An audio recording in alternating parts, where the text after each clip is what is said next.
Good evening, it's Mr. AMTV.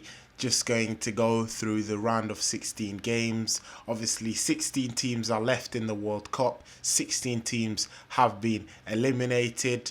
Surprising ones, some not so surprising ones.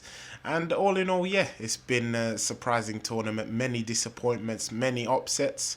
But all in all, it's football. We enjoying it, and that's the beauty of the game. So let's go through the 8 games that are going to be played in the round of 16. Starting off with the first game, the Netherlands versus the United States of America. Obviously, the Netherlands were in England. The United States were in England's group. Sorry. We drew to the United States. America have got a good team, but I'm not too sure. There's a worry about Christian Pulisic. I think he came off injured in the last game against Iran. If they're missing Christian Pulisic, then that's going to be a tough game. It's going to be a really, really hard game for the Americans without their star man. The Netherlands have enjoyed great form. A player that's been heavily linked with Manchester United, Gapco, has been impressive in a couple of games. He is one player to watch out for in the game tomorrow. My predictions for this game, I think the Netherlands are just going to have a little bit too much for the United States tomorrow, and I think the Netherlands should qualify. But all in all, I think it's going to be a very close game. The next game tomorrow, Argentina versus Australia. Now, Argentina have lost to Saudi Arabia in the opening games, but after that, they seem to be picking up form. They seem in an upwards scale. So I think Argentina should get the job done. Australia will be happy to just be in the round of 16.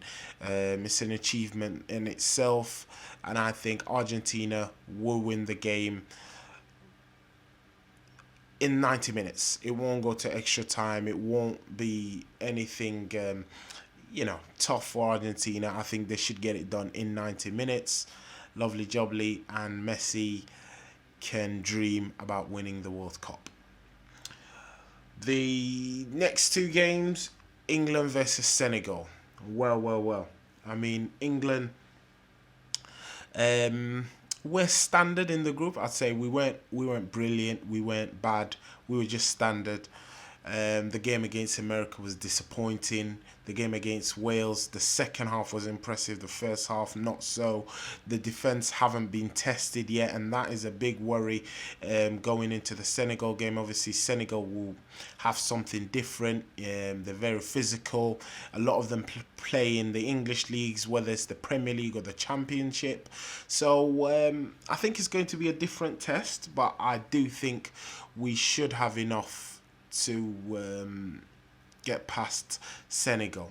Obviously, Senegal were in the first group. They lost their first game to the Netherlands and then beat Qatar and beat Ecuador.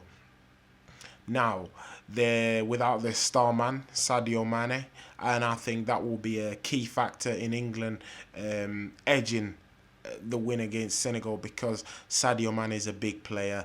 They need him. He's kind of going to give them that final ball that Senegal have been missing, that killer instinct.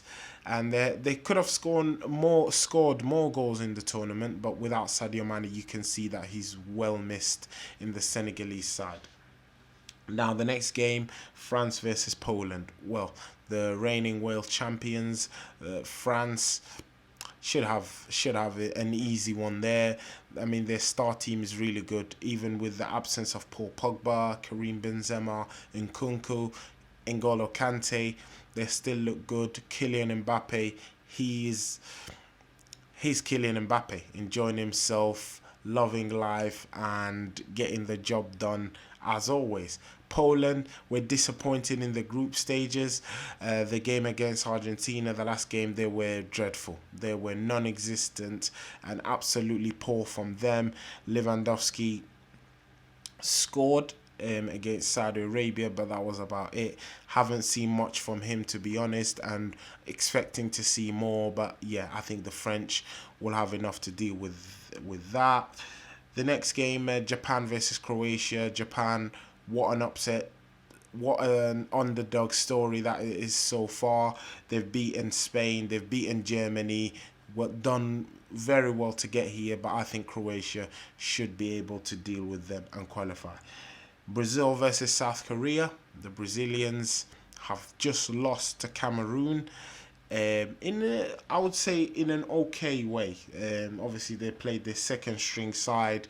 It wasn't too bad from Brazil. They wouldn't be disappointed about that one. Brazil should get the job done easily against South Korea. Now, South Korea, what a story. They played against Portugal.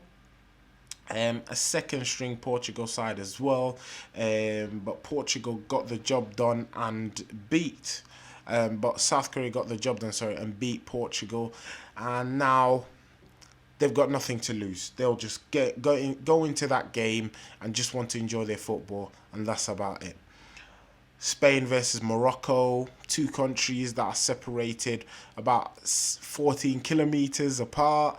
It's going to be a good game. They played each other last time in the 2018 World Cup and drew 2-2. Morocco's style of football, I think, will be different for the Spanish to handle.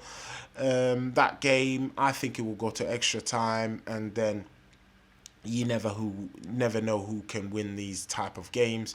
But yeah, I do think it's going to be a close call between the two teams, Morocco and Spain. The last game, Portugal versus Switzerland. Portugal just lost their last group game against South Korea. They'll be disappointed with that, even though it was a second string side. Bruno Fernandes didn't feature, but Portugal as a whole, I think they should have enough to deal with Switzerland.